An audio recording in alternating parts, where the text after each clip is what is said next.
آپ نے فرمایا کہ نماز جب پڑھنی ہے قیام کرنا ہے اور پورا قیام کرنا ہے، اس میں جو کچھ اللہ تعالیٰ نے آپ کو توفیق دی ہو اتنی تلاوت کرنی ہے سورہ فاتحہ کے علاوہ. پھر جب رکوع جانا ہے تو رکوع کو بھی پورا کرنا ہے. وہ پورا کیا کرنا ہے، اس کی حد کیا ہے؟ حتی تطمئن قلب، جب تیرا دل مطمئن ہو جائے. اور اسی طرح سے جلسے میں بھی دل مطمئن ہو جائے، سجدے میں بھی دل مطمئن ہو جائے. اب دل کے اطمینان کی کیفیت ہے ویسے کیا؟ کبھی سوچے؟ نمازیں ہم پڑھتے ہیں، ہم نے کبھی سوچا ہی نہیں اطمینان کا مطلب کیا ہے.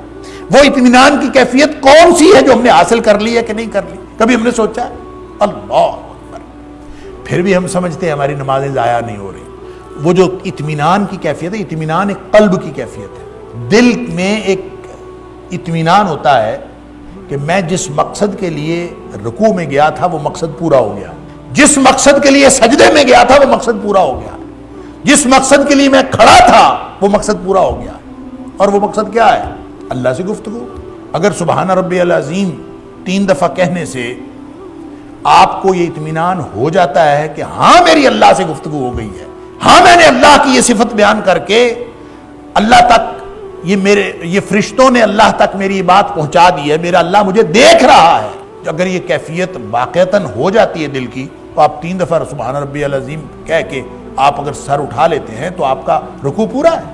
اور اگر کیفیت یہ نہیں ہوئی، اللہ سے ملاقات کا احساس نہیں ہوا، اللہ کے سامنے جھکنے کا احساس نہیں ہوا، اور اس کنیکشن کا احساس ہی کوئی نہیں ہے جو اللہ کے ساتھ ہونا تھا، تو آپ جتنا مرضی قرآن سارے کا سارا پڑھ جائیں نماز میں، آپ سارے یہ سبحان ربی العظیم 3 دفعہ کیا 300 دفعہ بھی پڑھ لیں، پھر فائدہ کوئی نہیں. وہ کیفیت اللہ کے ساتھ. اسی طرح آپ نے سجدے میں جانا ہے، اسی طرح آپ نے یہ اسی طرح جب ساری نماز پڑھی جائے گی کہ اطمینان ہو جائے. اور اطمینان کا مطلب کیا ہے کہ میں آدمی کو ایک قلبی کیفیت حاصل ہوتی ہے کہ ہاں میری اللہ سے بات ہو گئی. سبحان اللہ. آپ سورہ فاتحہ پڑھتے ہیں، آپ کو کیفیت نصیب ہوتی ہے کہ ہاں میری اللہ سے بات ہو.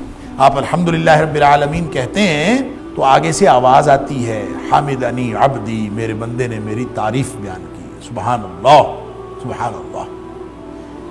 اچھا، یہ آواز کسی نے کوئی کان میں آ کے نہیں کہنی. میں اکثر کہتا ہوں کہ کبھی آواز سنی ہے تو بعد میں اسٹوڈنٹس کہتے ہیں ہاں جی ہم نے تو کبھی نہیں سنی.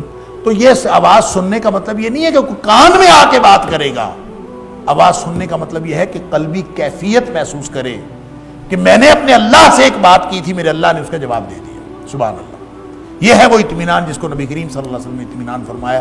اگر اس اطمینان کے ساتھ آپ نے سارے ارکان ادا کیے ہیں نماز کے تو الحمدللہ نماز پوری ہے. اور اگر اس اطمینان کے بغیر ادا کیے ہیں، نہ قیام کا پتہ، نہ رکوع کا پتہ، نہ سجدے کا پتہ، بلکہ ہمیں تو یہ بھی نہیں پتہ ہوتا رکعتیں بھی پوری پڑھی ہیں کہ نہیں پڑھی، عجیب و غریب کیفیت نماز کی، تو بہت بڑا خطرہ ہے اس بات کا کہ ہم کہیں اضاعوا الصلاۃ میں نہ چلے جائیں. انا للہ و انا الیہ راجعون. فخلف من بعدہم خلف